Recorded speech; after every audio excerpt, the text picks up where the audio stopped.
What gives you that kid in a candy shop feeling? Thrift stores. Never know what you'll find.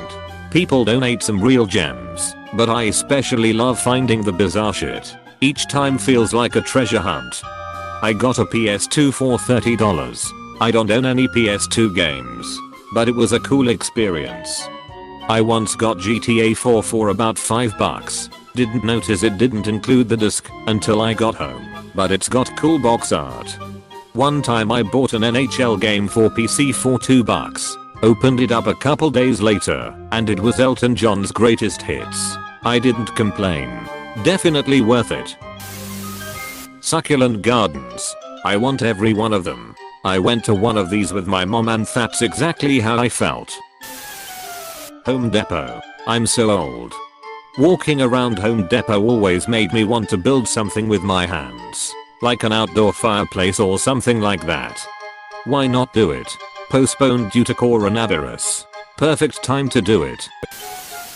When I walk into a hobby shop or art supply place, just endless possibilities. I'm at Nightmare at Michael's. Just drop me off and come back in 2 hours. Username vaguely checks out. Are we doing not quite direct references to things now? A really good independent bookstore that stocks both new and used books. E.g. Powell's in Portland or No Feeling Like It. You could leave me in Powell's all damn day and I'd be fucking set. You'd never get me out. Edit. Since we have this in common, please look up photos of MacLeod's books in Vancouver, BC.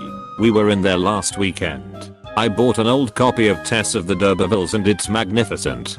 I loved MacLeod's when I went a few years ago, but I love how everything in Powell's is very organized. I've never not been able to find something there. Steam sales. I just insta buy whatever is discounted on my wish list and then proceed to never playing them. Is that not what everyone does? One time I played one of the games I bought. The candy shop. Same. #DIABEETUSGANG. Lego store. Hey, a man has fallen into the forest. I forage wild foods and find a lot of really old things left behind, like axes, traps, old mining equipment, old cars etc. Nature is so beautiful. I live on a mountain and our country is shutting down because of coronavirus, so I'm just gonna be hiking all the time if the weather is good enough. You're living a dream. When my wife lets me shower with her, showering sucks with someone else. You have to wait your turn and get cold, unless you have to shower heads. No thanks. Every year on our anniversary, my husband and I rent a room with an amazing bathroom. It's honest to God our main priority. They typically have a 2-person shower with a load of heads and plenty of room and it's wonderful. There's a hotel in Chicago that has literal pools inside the room, and I'm hoping I can talk him into that this year. Wish me luck. Which hotel? I go to Chicago with some regularity, and this sounds divine. Sounds like Sybaris hotels. Always wanted to stay in one of their rooms, but never had any other reason to visit the Chicago area. Orchestras. I go starry-eyed and it completely blows me away. It's top of my bucket list to go by myself in a beautiful ball gown and see a live orchestra performing all the classics. I've only ever seen them on my phone. Oh, I do this. It really is something. People have forgotten that these arts encourage a level of decorum, and even the workers commend my party on our dress. Hey, recommend looking into whatever big city is near you and their concerts or opera or ballet. They have different themes, shows, and artists every couple weeks. If you only plan on going a couple times, research the concert hall to find the best bang for your buck seat. That sounds like the DRERM. I have totally already done this. There is this awesomely amazing show every year at a concert hall in my city. It's just the fact I'm still young. I'm only 16, and I'd love to go alone so I can gawk and geek out embarrassingly, but it's not possible for me yet. 16 is old enough to go out alone, even if you have to arrange a parent to drop you off and pick you up or something. That one time years ago I walked into a micro center with $1,000 budget and my wife's blessing to buy whatever I wanted. Been chasing that feeling ever since. How many Raspberry Pis can you get for $1,000? Not enough. Just one more. When I have a bunch of new music to listen to and have a good feeling that it will be great. That's one reason I like the Grateful Dead. So many shows to listen to, none of them the same. Video games. I rarely play and have a small collection because I'm poor and share a PS4 with my sister who hogs it to play Sims 4. But whenever I play, I'm just happy. Means I'm stress free, have no work to do, and I can finally relax instead of watch YouTube for a dose of dopamine to push me through school. If you're able to, I recommend playing Outer Wilds. Not to be confused with Outer Worlds. It's a relaxing space exploration game where you go from planet to planet to discover secrets about the universe. Unfortunately I can't say much more than that because to talk about them would spoil the entire game. But if you enjoy exploration games, I don't think there is a better use of time. When I enter a big bookstore or art/craft store, bookstores are really awesome. All of the books smell nice, and who knew that you wanted a book with 1000 inspirational quotes from Barack Obama until you saw it there, and oh boy have I spent $40 already. Yarn shops. I fucking love knitting.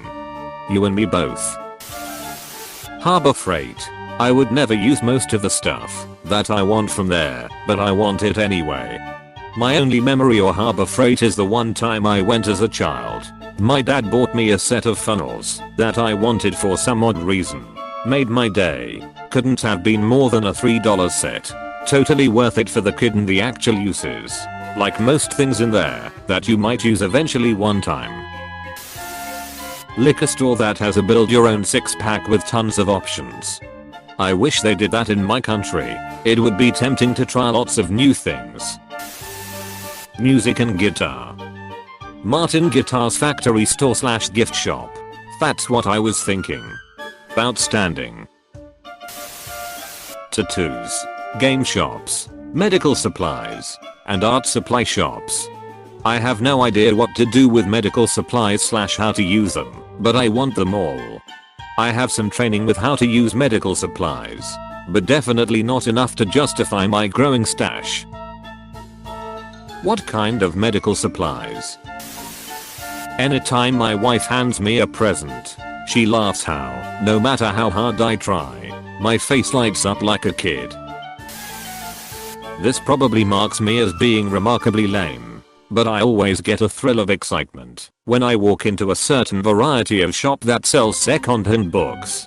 For as long as I can remember, I've associated stores like that with a feeling of there being magic in the air. Walls lined with leather-bound tomes and yellowed manuscripts have always given me the idea that I might find a spellbook or a compendium of lost secrets. And even though the rational side of my mind knows better than to get carried away, the sense of mysticism-induced enthusiasm has stuck with me. Mind you, some of that may have been prompted by the specific shop that I visited when I was a kid, in addition to rare editions of various novels, and so on.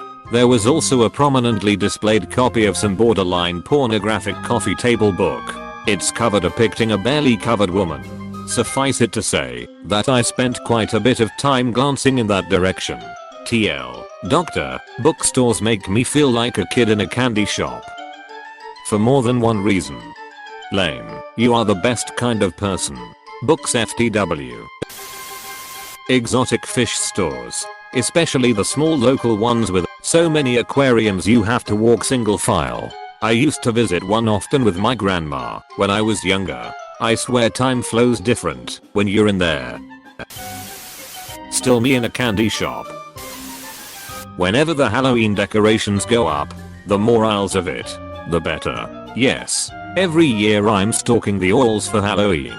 It's the best time of year. Bookshops and tattoo shops. I agree with this message. I'll add a good coffee shop. Lingerie shopping with the wife. Is your wife's name Candy? Come on. You can do better. The local bookstore. When I go to the store and see toilet paper. Still living in the past. I see. It was a simpler time when we could buy toilet paper. Yeah, it made no sense, though. Shit on your hand. Better wash it. Shit around your anus. Smear it around with a special paper and call it a day. Stores located in the same country as the manufacturer of whatever they sell. For example, Yonex is a sports company from Japan, and the stuff they send overseas has much less variety than what they put on the domestic market. So checking out stores in Japan that carry Yonex stuff is an awesome experience. I'm constantly surprised by seeing things that I didn't even know existed. And the world of JDM stock. Wait until you see what Seiko keeps for the domestic market. Oh. Hey, thanks for watching, and don't forget to subscribe.